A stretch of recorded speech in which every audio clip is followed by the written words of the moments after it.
उत्तर भारत के जो लोग हैं ये पूजन करते हैं दीपावली के बाद में छठ की पूजन, छठी। बिहार साइड में, यूपी साइड में, इधर सबसे ज्यादा पूजन होती है छठ की। कौन सी माता है ये छठ? है कौन सी माता छठ? जितने लोग पूजन कर रहे हैं उनको भी ज्ञात नहीं है कि ये छठ की पूजन होती क्यों है, ये माता है कौन सी। ये छठ माता कोई दूसरी नहीं है, कार्तिकेय जी की धर्म पत्नी देवसेना है जिसकी पूजन होती है छठी के रूप में। उगता सूरज और डूबता सूरज का अर्घ होता है।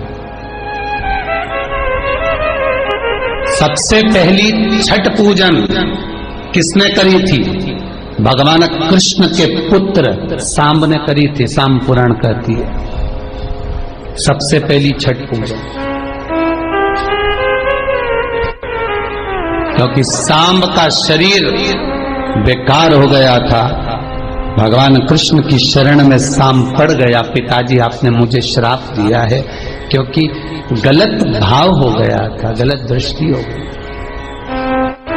भगवान कृष्ण के पास में जामवंती जी बैठी हुई थी तो सामने आकर कहा, पिताजी मुझसे गलती हो गई, बहुत बड़ी गलती, क्षमा कर दीजिए। भगवान कृष्ण ने कहा, तुम सूर्य की आराधना करो। सूर्य की आराधना करी तो सूर्य कहते हैं तुम इंद्र की पुत्री देवसेना की आराधना करो। और कार्तिकेय जी महाराज की धर्म पत्नी देवसेना कि जब आराधना सांब ने करना प्रारंभ करी, सूर्य को उगते को और डूबते को जब नमन करना प्रारंभ करा, अर्घ देना प्रारंभ करा, जल में खड़े होकर सांब तप साधना में डूबा रहता, सूर्य का स्मरण करता, देवसेना का स्मरण करता, तो देवसेना वहां प्रकट हुई।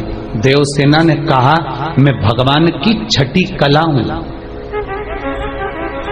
मैं भगवान देवताओं की छठी कला हूं, इसलिए जगत में मैं छठी के नाम से पूजी जाऊंगी।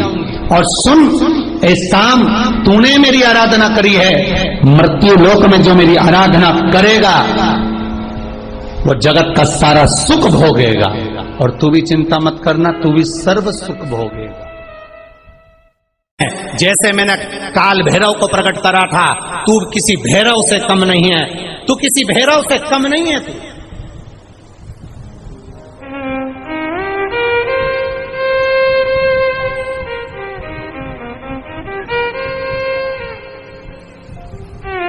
तू किसी भैरव से कम नहीं है।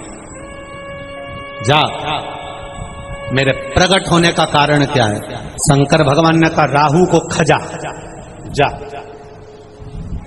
इस राहु को खा ले।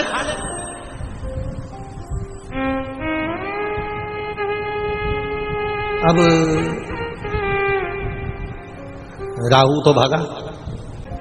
ये जो शादी के बीच में जो होते हैं ना, लड़का लड़की के बीच में जो होते हैं, रिश्तेदारों के बीच में जो होते हैं, थोड़ा सा भी संबंध खराब होता है ना तो सबसे वाले बीच में जो रहते हैं सबसे पहले भागते हैं।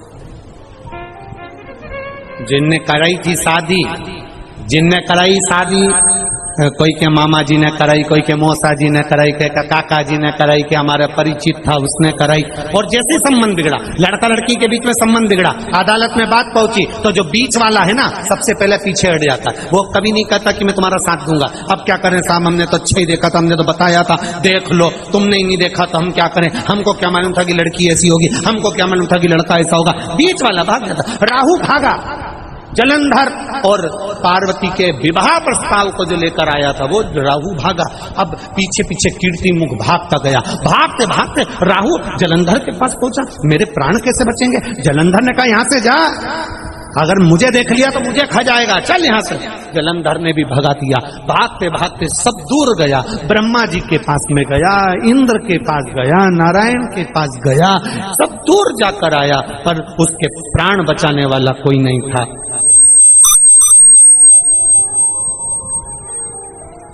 उसके प्राण बचाने वाला कोई नहीं था। भागते भागते भागते भागते आखिरी में उसने देख लिया कि कोई प्राण नहीं बचा रहा। तब शंकर जी के एक शिवालय में जाकर बैठ गया।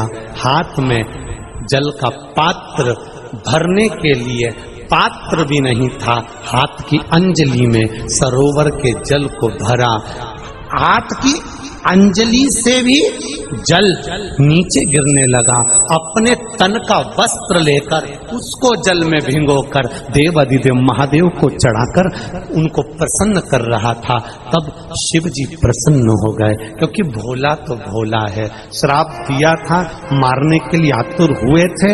इतने में शंकर जी ने कहा, बोल राहु क्या चाहिए? राहु कहता है, कीर्ति मुख से बचा लीजिए, वो मुझे खा जाएगा, प्रभु रक्षा करिए। शंकर जी ने राहु को अपने जटा में छुपा लिया, जटा में छुपाया। जब जटा में छुपाया, इतनी देर में कीर्ति मुख आया। कीर्ति मुख ने कहा, भोलेनाथ राहु तुम्हारी जटा में छुपा है, उसको मुझे खाना है, बाहर निकालो। शंकर भगवान कहते हैं, अब उसे मत खा, मुझे प्रकट करा था राहु को खाने के लिए, भूख लग रही है, मैं किसको खाऊं? शंकर भगवान ने कहा, तू मेरा गण है, एक काम कर, भूख लग रही है, तू अपने आप को खा जा। कीर्ति मुख ने अपने हाथ पांव शरीर खाना चालू कर दिया। खाते खाते कीर्ति मुख पूरे शरीर को खा गया, केवल मुख बचा। तब शंकर भगवान से कहता है, मेरे मुख का क्या करूं? शिव जी कहते हैं, चिंता मत कर, तू मेरा गण है, मेरे कहने को तूने माना है, मेरे कहने पर तू अपना पूरा शरीर खा गया। तेरा ये मुख काल भैरव का एक स्वरूप कीर्ति मुख के नाम से रहेगा।